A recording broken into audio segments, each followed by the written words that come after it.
इराणच्या शिष्टमंडळाच्या शांतता चर्चेसाठी पाकिस्तानसमोर 4 अटी, हॉर्मुझवरील नियंत्रणासह संपत्ती परत करण्याची इराणची मागणी. अटी मान्य न झाल्यास परत जाणार, इराणचा इशारा. इराणच्या अटी मान्य करणार नाही, अमेरिकेचे राष्ट्राध्यक्ष ट्रम्प यांचं विधान. तर इराण हा कंगाल देश असल्याची टीका. वारकरी संप्रदायात प्रतिगामी विचारसरणीच्या लोकांची घुसखोरी, प्रबोधनाऐवजी धर्मांध शक्तींना बळ देणारी मांडणी सुरू.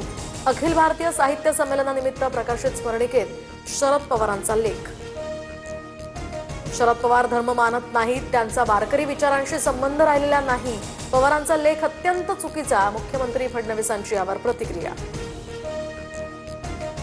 मंत्री छगन भुजबळांचं हेलिकॉप्टर अपघातातनं ते थोडक्यात बचावले. भुजबळांचं हेलिकॉप्टर हेलिपॅड ऐवजी गाड्यांच्या पार्किंगच्या जागेत उतरवलं. पुण्याच्या खानवडी परिसरातला हा प्रकार. अनेक विमानं आणि हेलिकॉप्टर्समध्ये देखभाल दुरुस्तीसह इतरही त्रुटी. शासनानं सुद्धा एवढा हलगर्जीपणा करणं योग्य नाही, रोहित पवारांची टीका. तर पायलटला हेलिपॅड सापडलं नाही, अपघात वगैरे काही नाही, भुजबळांची माहिती. सुनेत्रा पवारांच्या जीवाला रुपाली चाकणकरांकडून धोका. बीडमधील एका इसमाच्या एसआयटी कडील तक्रारीनं खळबळ. पडताळणी होण्याची शक्यता, तर खोडसाळपणे तक्रार केल्याचाही संशय व्यक्त.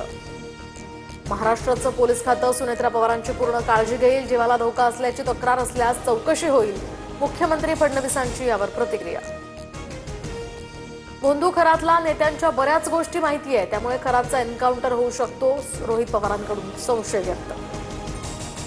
गोंदियामध्ये शाळेचं गेट कोसळल्यामुळे 5वीतील विद्यार्थिनीचा मृत्यू. तिरोडा तालुक्यातल्या लोधी टोला इथली धक्कादायक घटना. दोषींवर कठोर कारवाई करण्याची मागणी.